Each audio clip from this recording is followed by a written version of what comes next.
Oh my, what a coincidence this is. Traveler? Paimon? Why is there something so fishy about hearing such a powerful fortune teller use the word coincidence? Perhaps, but it's no lie. This truly is a pleasant surprise. As a descender from beyond this world, the traveler's fate is not anchored in Tevat. Hence why most fortune tellers, including myself, are unable to predict your future. Hence why most fortune tellers, including myself, are unable to predict your future. But happily, this particular coincidence couldn't have been any more fortuitous. I recently happened to glimpse a peculiar omen. And since I had some free time, I decided to perform a brief divination and follow the omen's course. Just for a spot of fun, you understand.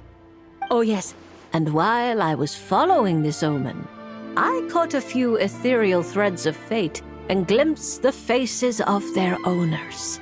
Here, take a look for yourselves.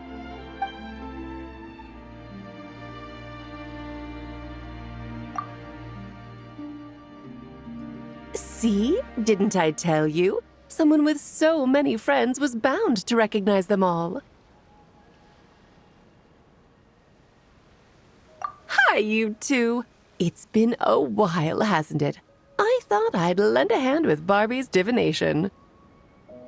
Indeed, if Alice hadn't insisted, I'd have treated these names as minor variables and discarded them from the divination. But then you would have missed out on this fun little excursion, wouldn't you? Besides, as mages, we couldn't possibly disappoint the little cuties involved in the prophecy now, could we? It's the dream of every child to receive wonderful gifts, go on grand undertakings, and watch mysterious prophecies unfold. Which is all to say, we simply had to see this one through. And there's no point arguing with Alice. Anyway, if I can gather these minor variables together, I should be able to adjust my divination. So here I am, seeking them out, and if possible, offering them a little fortune-telling. I don't have time to go around divining things like that, but I'm sure it won't be long. Is that why you've set up this stall? So you can sit and wait for them to arrive? Don't worry, I'm not just sitting around twiddling my thumbs. This Dodoko is simply a stand-in. I'm still working on my research. That's right. And I installed sensors on Barbie's Dodoko. As soon as the right person shows up, she'll receive an instant notification. And Dodoko will give a happy little wiggle to make sure our visitors are drawn on in. What are you doing back here? Take your arm off that. You'll knock my scryglass onto the floor. And hold that cup steady. I don't want you spilling hot chocolate on my manuscripts. All right, keep your hat on. Just 1 second. There you go, Barbie. This one's yours. I hardly put any sugar in it, I promise. When you say hardly any sugar, I can't help but feel like we're not speaking the same language. Back to business.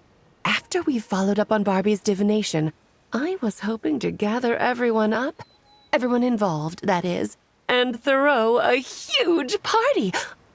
I've even decided how we can send out the invitations. Don't worry, I've already picked out the most beautiful birds available. Picture it. In the dead of night, a huge, pure white bird flies through your window with a mysterious letter in its beak. Then you open it, and a whole new world appears before your eyes. Unfortunately, as I told Alice, doing that would only serve to disrupt the path of fate. Besides, dealing with such small prophecies is a real pain, so it's off the cards. Oh, fate is such a spoilsport. Nevertheless, we can still have a party. When the time is right, I'll invite everyone myself. And as I do hate waiting for parties, Traveler, Paimon, can I leave the job of bringing your friends here to this stall to you? Then we'd be the ones disrupting the path of fate, right? seeing as the people in the prophecy already have ties to the traveler, in theory, their fates are already intertwined. If the traveler steps in to invite them and hurry things along, it shouldn't have too large an effect on the divination. Reliable as always. For the sake of the party, it's in your hands. I promise to save you the best seats, closest to the cake. Barbie, why are you tearing that paper apart? What are you doing? I'm using it to plug my ears. Between you and Nicole, if my head isn't hurting, then my ears are. Ugh, I miss Octavia.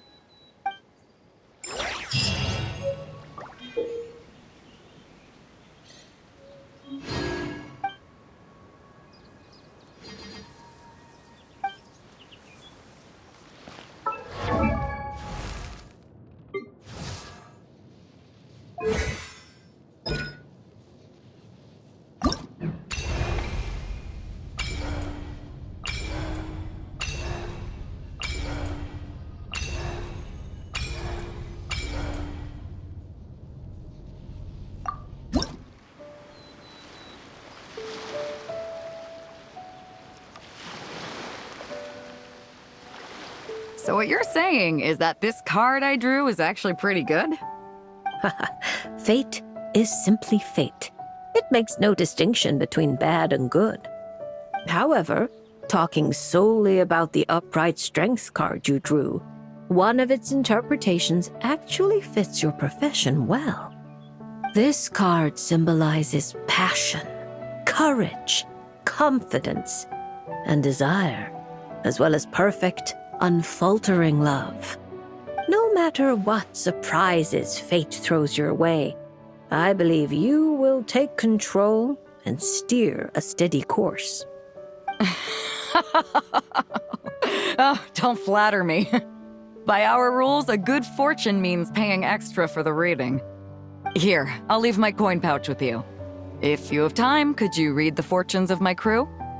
Haha, that's the first time I've received a request like this. We've sailed this ship from one corner of Tevat to the other, braving the winds and waves. After so many years at sea, there isn't one among them who doesn't harbor troubles of their own. I may be their captain, but there are things even I can't help them with. So, running into a fortune teller like you, it made me think you might be able to help set their minds at ease. As for recompense, that won't be a problem.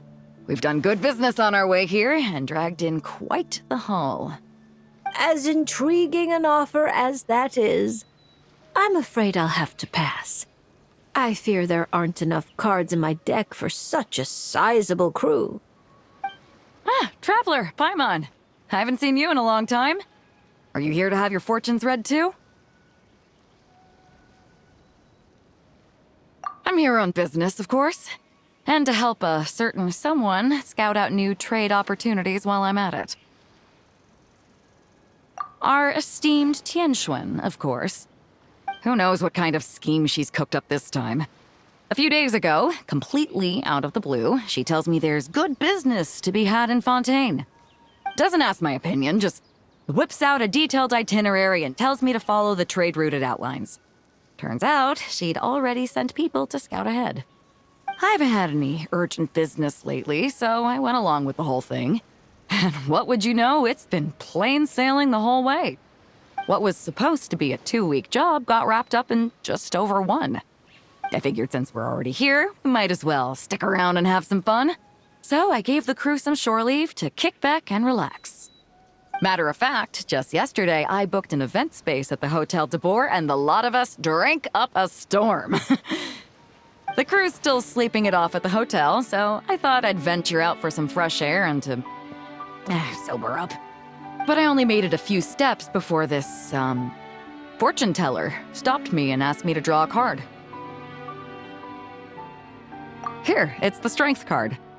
Looks like a good one, and since it's the right side up, I think that makes it even better. Upright strength. How should Paimon put this? It really does suit you, Beto.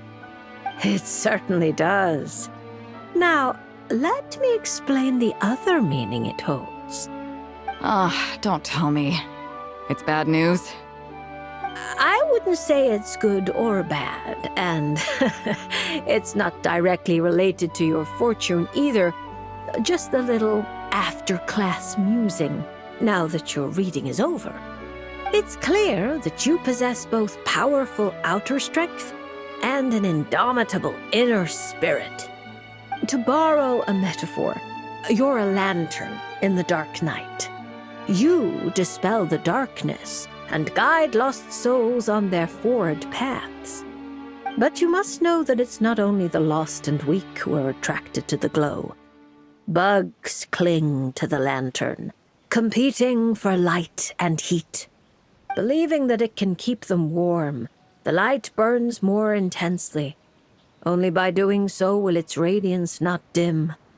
Now, it would be best if someone could drive these bugs away. Because if no one does, perhaps one day the flame will consume its remaining fuel, all for the sake of a few unworthy pests. If that's your concern, I don't think there's any need to worry. I have a friend who knows how to help people figure things out, and, well, she enjoys taking care of pests who hide out in the corners. A rare friend to have. Judging by your tone, you must really trust her. She doesn't sound like someone who would easily lose her way. Her? Oh, if she were the type to get lost, I doubt anyone in Liyue would know how to stay on course. Take this trip, for instance. She's the one who pointed the way.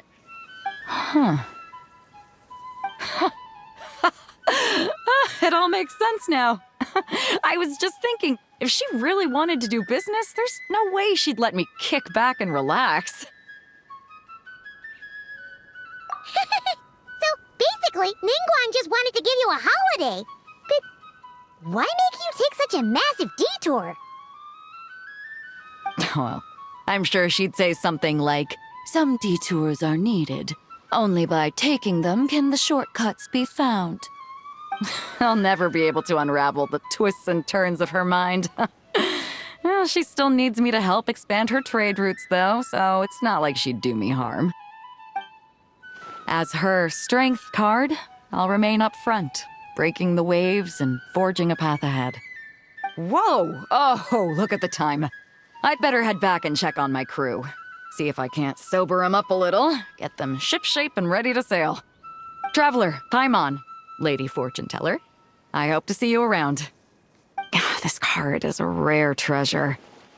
Can I keep it? Oh, probably not, right? I'll just take one last look. A light that guides the lost, and those who come for more than its glow. Interesting. If I have the time, I should pay another visit to Liyue.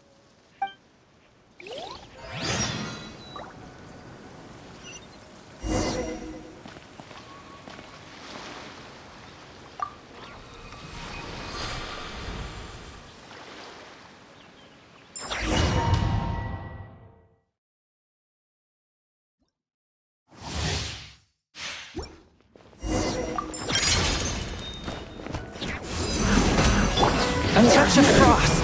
Submit for judgment. Power that ended my son!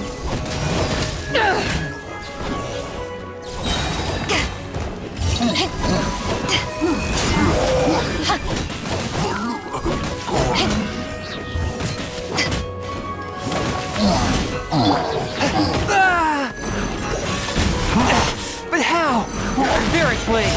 Eyes on me!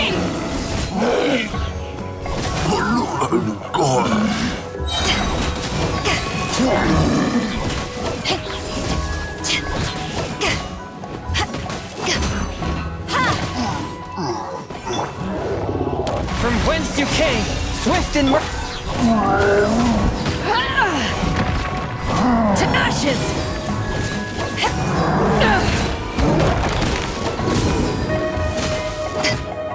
Spirit Blade. Attack! A touch of frost.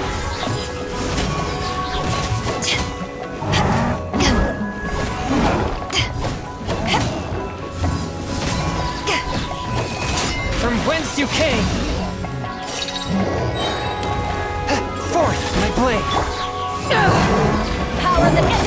shot!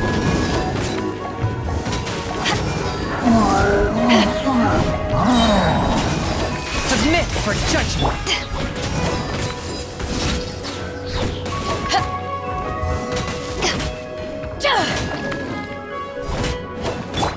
One with my blade!